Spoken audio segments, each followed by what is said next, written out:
இப்படிப்பட்ட பொல்லாத மனுஷர்கள் இருக்கிறாங்க இந்த உலகத்துல. என்ன பண்றது, எப்படி வாழ்றது? சொல்ற அட்வைஸ் எடுத்துங்கன்றான். கர்த்தர் மேல் உன் பாரத்தை வைத்து விடு, அவர் உன்னை ஆதரிப்பார். நீதிமானை ஒருபோதும் தள்ளாடும். நிறைய பாடுறோம் அந்த பாட்டை. 3 காரணத்தை கொடுக்கிறார் ஏன் அறிக்கை வைக்கணும். 1, அவர் உன்னை ஆதரிப்பார். எல்லாம் சொல்லுங்க, அவர் உன்னை ஆதரிப்பார்.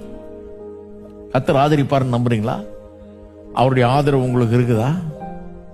அவர் உங்களுக்கு தேவையில்லை சந்திப்பாரா? அவர் ஆதரிப்பாரா? அப்புறம் ஏன் கவலை? அப்புறம் ஏன் அந்த பாரத்தை நீங்க சுமந்துட்டீங்க? அதுக்கு கண்ணு முடிச்சுட்டு நைட்டெல்லாம் தூங்க முடியாம கஷ்டப்பட்டு இருக்கிறீங்க. அதை இறக்கி வைங்க. பாரத்தில் இருக்கிறவர்கள் இன்றைக்கு இந்த கூட்டத்தில் கலந்து கொண்டிருப்பீர்கள் என்றால், இங்க இருந்தாலும் சரி, வேற எங்கிருந்து கலந்து கொண்டாலும் சரி, சொல்லுங்க, ஆண்டவரே இந்த பாரத்தை இறக்கி வைக்க எனக்கு உதவி செய்யும். இயேசுவின் நாமத்தில் இதை இறக்கி வைக்கிறேன். இந்த பாரத்தை நான் உம்மிடத்தில் கொடுத்து விடுறேன் கர்த்தாவே. இதை நான் சுமப்பதில்லை. எல்லா பிரச்சனைகளையும் எதிர்கொள்ள நான் ஆயத்தமாகும்படி இந்த பாரத்தை நான் இறக்கி வைக்கிறேன். இந்த பிரச்சனைகளை நேருக்கு நேர் சந்தித்து விசுவாசத்தில் அதை மேற்கொள்ளும்படி இதை இறக்கி வைக்கிறேன் அப்படின்னு சொல்லுங்க.